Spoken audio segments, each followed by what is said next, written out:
In the heart of the great savannah, where the sun kissed the earth in gold and the wind sang in whispers through the tall grass, lived a young zebra named Zama.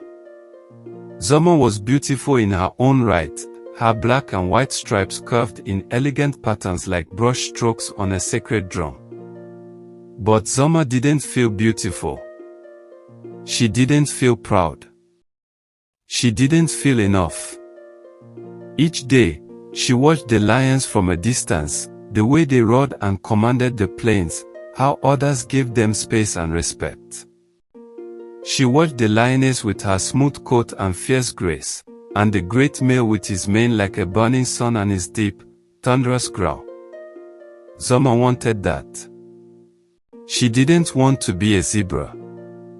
She wanted to be a lion. When she looked in the river's reflection, she sighed. "Stripes," she whispered bitterly. "Stripes don't make you powerful."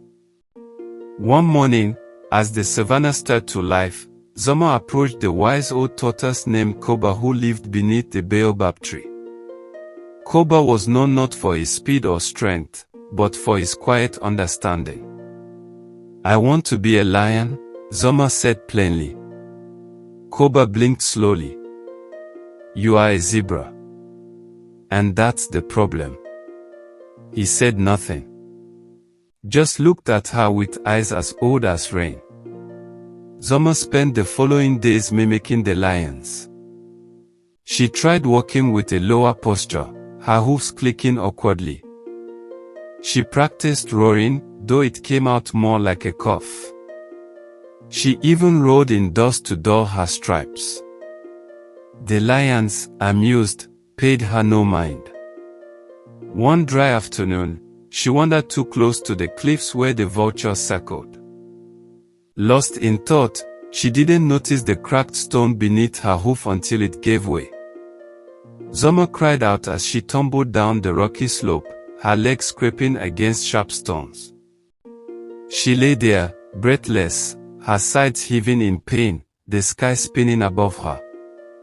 And then, silence. Until a shape emerged above, striped legs, a familiar face. It was Mola, another zebra. Without hesitation, Mola carefully climbed down, her hoof steady, sure.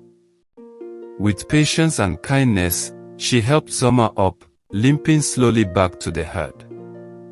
"You shouldn't have been near the cliffs," Mola said gently. "I wanted to be something else," Zama confessed. Mola didn't scold. She only smiled. "Do you know what lions don't have?" she asked. Zama shook her head. "Stripes that confuse predators when we run in a group. Eyes that see white so danger never sneaks up. Ears that hear wind before it shifts. And the speed to vanish like shadows when chased. Lions may be kings, Zama. But we are artists of survival." Zama looked down at her dusty coat. For the first time, her stripes didn't look like flaws. They looked like armor. Like stories painted by the ancestors. That night, under a tapestry of stars, she stood beside her herd. She didn't roar, didn't try to. She simply breathed in the wind and felt the rhythm of the earth beneath her hoofs. And when a lion's roar echoed in the distance, she did not envy it. She understood it, just as she now understood herself. Moral of the story. The zebra was never meant to roar. Its power lies in the rhythm of its own stripes, asterisk asterisk. Don't compare your journey with another's.